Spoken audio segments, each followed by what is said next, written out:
സാറേ, കേരളത്തിൽ ഉൾപ്പെടെയുള്ള എല്ലാ മാധ്യമങ്ങളുടെയും പ്രധാനപ്പെട്ട വാർത്ത ഇന്നലെ നടന്ന മാവോയിസ്റ്റ് വേട്ടയുമായി ബന്ധപ്പെട്ടാണ്. ഛത്തീസ്ഗഡിലെ ഇന്നലെ മാവോയിസ്റ്റ് വേട്ടയിൽ 30-ലധികം ഭീകരവാദികളെയാണ് കൊലപ്പെടുത്തിയിരിക്കുന്നത്. എന്തായാലും ഇന്ത്യയിൽ നിന്നും ഉടൻ തന്നെ ഈ മാവോയിസ്റ്റുകളെ തുടച്ചു നീക്കാൻ കഴിയുമോ? സംശയം എന്താ? ആരും വിചാരിച്ചതല്ല. വാസ്തവത്തിൽ കേന്ദ്ര ഗവൺമെൻറ്റിൻ്റെ ഈ ഭരണം എന്ന് പറഞ്ഞാൽ നമ്മളെ അത്ഭുതപ്പെടുത്തുന്നു. നോക്കൂ, ജമ്മു കാശ്മീരിൽ ഒരിക്കലും ചോര ഒഴിയുമെന്നോ നമ്മൾ വിചാരിച്ചതല്ല, ഒഴുകുമെന്നാണ് വിചാരിച്ചത്. മാറി, ചിത്ര ഗബ്ലിറ്റ് മാറി, ഒരു ടൂറിസ്റ്റ് സംസ്ഥാനമായിട്ട് അത് മാറിയിരിക്കുന്നു. പിന്നെ പഞ്ചാബ്, അത് AB വാജ്പേയിയുടെ ഗവൺമെൻറ്റിൻ്റെ കാലത്ത് തന്നെ ഇല്ലാതാക്കിയതാണ്. പിന്നെ പഞ്ചാബിൽ പുതിയൊരു തരം ഭീകരവാദം വന്നു, കർഷക ഭീകരവാദം. പഞ്ചാബ് ഹരിയാന അതിർത്തി ഇങ്ങനെ കൈയടക്കിക്കൊണ്ട് അതിർത്തി കാക്കുന്ന കുറേ കർഷകർ അവിടെ തന്നെ ചടഞ്ഞ് കിടപ്പാണ്. അവിടെ കൃഷിയൊന്നുമല്ല, അതാണ് കൃഷി, സമരകൃഷി പിടിച്ച് അവിടുന്ന് ഭാഗത്തിയിരിക്കുന്നു. കേന്ദ്ര ഗവൺമെൻറ് നിരന്തരമായിട്ട് ശരിയായ കർഷകരുമായിട്ട് ചർച്ച നടത്തി. പോസിറ്റീവാണ് നോട്ട്, തീർന്നിട്ടില്ല, അത് പോസിറ്റീവ് നോട്ടിൽ മുന്നോട്ട് പോയിക്കൊണ്ടിരിക്കുക. അപ്പോൾ സമാധാനം വേണ്ടിടത്ത് സമാധാനം, യുദ്ധം വേണ്ടിടത്ത് യുദ്ധം. യുദ്ധം എന്ന് പറഞ്ഞാൽ ലിമിറ്റഡ് വാർ, അത് സർജിക്കൽ സ്ട്രൈക്ക് വേണ്ടിടത്ത് അത് കൊടുക്കേണ്ടത് കൊടുത്തുകൊണ്ട് മുന്നേറുക. ഇനി നക്സലൈറ്റുകളിലേക്ക് വന്ന ഒരു കാലത്തും നക്സൽ വിമുക്തമാവുകയില്ല. ആന്ധ്രാപ്രദേശ് മുതൽ ഒറീസയുടെ ഒരു ഭാഗം മുതൽ മധ്യപ്രദേശും കഴിഞ്ഞ് ഈ ജാർഖണ്ഡ് വരെ ഛത്തീസ്ഗഡിൽ കൂടി നീളുന്ന ആ റെഡ് കോർണർ എന്നാണ് നമ്മൾ റെഡ് കോറിഡോർ എന്ന് പറയുന്നത്. ചുവന്ന ഇടനാഴി മുഴുവൻ കാടാണ്. ആ മേഖല മുഴുവൻ അസ്വസ്ഥരായ ആദിവാസികളും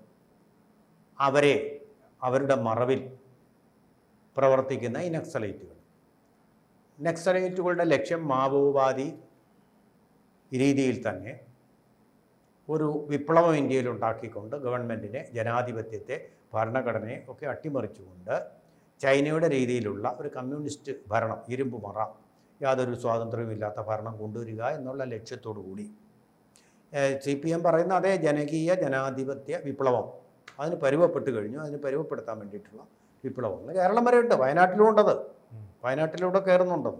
ആ കാടുകളെല്ലാം കടന്നാണ് ഇങ്ങനെ പോകുന്നത്. ആ കോർണർ അവിടെ തൊട്ട് പശ്ചിമഘട്ട മലനിരകളിൽ കൂടി ഈ ഛത്തീസ്ഗഡ് വരെ എത്തുന്നു. ഒന്ന് കൂടുതലുണ്ട്. പോലീസുകാർക്ക് പോകാൻ പേടിയാണ്, ഇലക്ഷൻ ഡ്യൂട്ടിക്ക് പോകാൻ പോലും പേടിയാണ്. കാരണം എന്താ? എപ്പോഴാണ് കുഴിബോംബ് പൊട്ടുക എന്നറിയില്ല. പട്ടാളക്കാരും പോലീസും വരാനുള്ള വഴികളിൽ മുഴുവൻ കുഴിബോംബ് കുഴിച്ചിട്ടിരിക്കും. അവർക്കറിയാം കുഴിബോംബ് കുഴിച്ചിട്ടിരിക്കുന്ന സ്ഥലം, പട്ടാളക്കാർക്കറിയില്ല.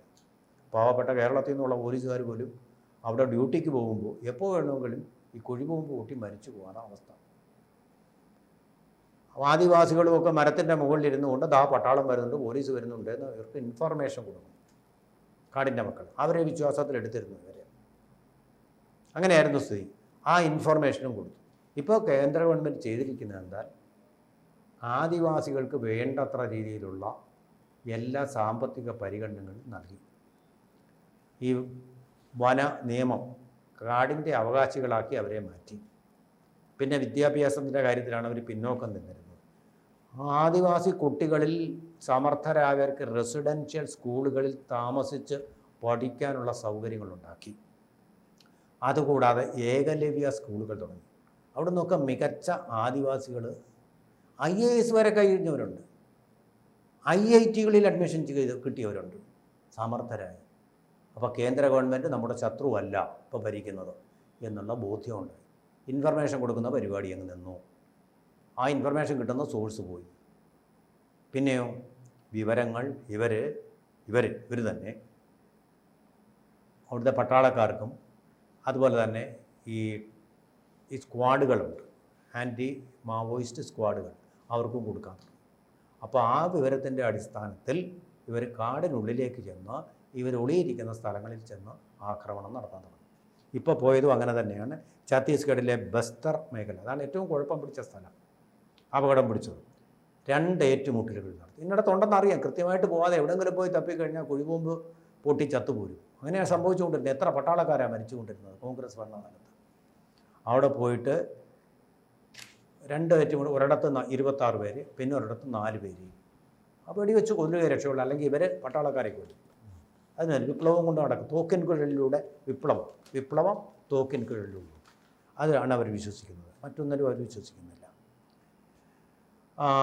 ഒരു പോലീസുകാരന് അദ്ദേഹത്തിൻ്റെ ജീവൻ കൊടുക്കേണ്ടി വന്നു. അവർ ജീവൻ ബലി നൽകിക്കൊണ്ടാണ് ഈ മൃഗങ്ങളിൽ നിന്ന്, ചെന്നായ്ക്കളിൽ നിന്ന് ഇന്ത്യയെ രക്ഷിച്ചുകൊണ്ടിരിക്കുന്നത്. അവർക്ക് നമ്മൾ വലിയ ഒരു സല്യൂട്ട്. ഇതുമായി ബന്ധപ്പെട്ട് അമിത്ഷായുടെ ഒരു പ്രസ്താവന വന്നിട്ടുണ്ടല്ലോ, അടുത്ത മാർച്ചോട്. അത് ഇദ്ദേഹം നേരത്തെ തന്നെ പറഞ്ഞതാണ്. അടുത്ത വർഷത്തോടെ എന്നാണ് പറഞ്ഞത്, മാസം പറഞ്ഞിട്ടില്ല.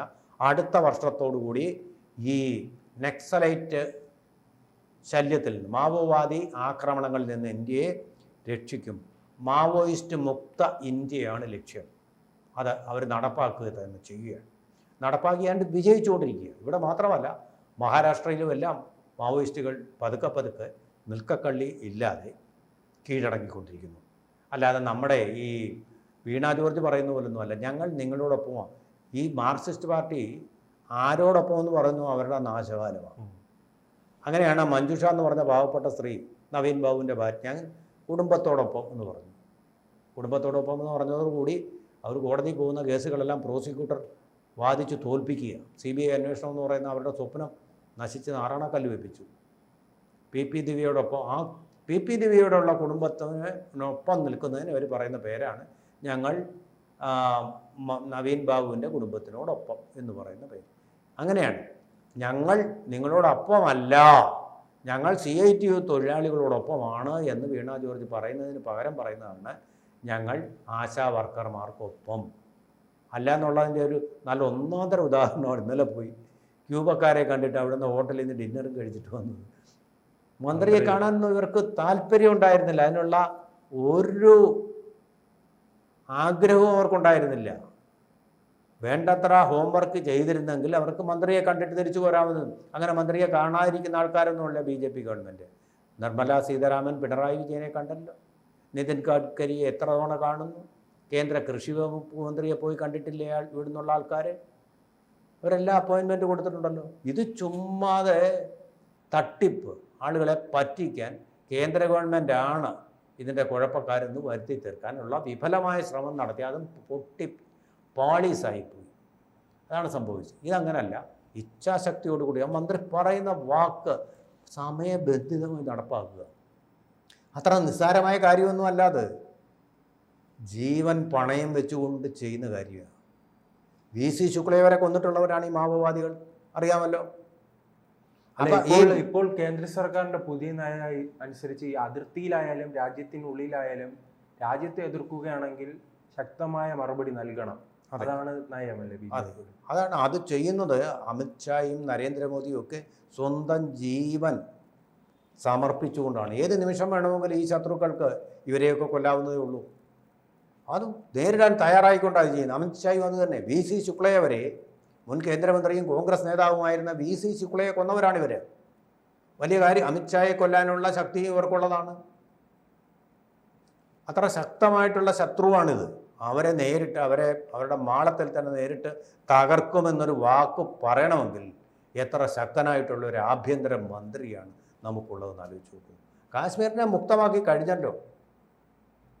ഒരു രാജ്യം മുഴുവനും, പാകിസ്ഥാൻ എന്ന് പറയുന്ന രാജ്യം മുഴുവനും. ഇനി ഈ മരണത്തിന് വേണ്ടി മനുഷ്യാവകാശ സംഘടനകളും ഇടതുപക്ഷ പുരോഗമന പ്രസ്ഥാനവും രംഗത്തിറങ്ങാനുള്ള സാധ്യതയുണ്ടോ? തീർച്ചയായിട്ടും ഉണ്ടല്ലോ. PUCL എന്നൊക്കെ പറഞ്ഞിട്ട് ഇവരുടെ ബൗദ്ധിക വിഭാഗമുണ്ട് നക്സലൈറ്റുകളുടെ. PUCL, people's union of civil liberties. അതുപോലെ അരുന്ധതി റോയി എന്നൊക്കെ പറയുന്നത് പോലെ കുറേ മയക്കുമരുന്ന് ബുദ്ധിജീവികളുണ്ട്. ഇവരുടെ എല്ലാ പിന്തുണ ഈ എന്താ പറയുക, ഛിദ്രപ്രവർത്തനങ്ങൾക്കാണ്, ദേശവിരുദ്ധ പ്രവർത്തനങ്ങൾക്ക്. എല്ലായിടത്തും അങ്ങനെ തന്നെയാണത്. സത്യം ആലോചിക്കുക, അവരുടെ പക്ഷം അങ്ങ് ചേരും. ഏതൊരാൾ രാജ്യത്തെ നശിപ്പിക്കാൻ ശ്രമിക്കുന്നു അവരോടൊപ്പം അതൊക്കെ വരും. അതിനെ മുന്നിൽ കണ്ടുകൊണ്ട് തന്നെയാണ് ഈ നടപടി. ഇന്ത്യയുടെ നന്മ അത് മാത്രമാണ് മുന്നിലുള്ളത്.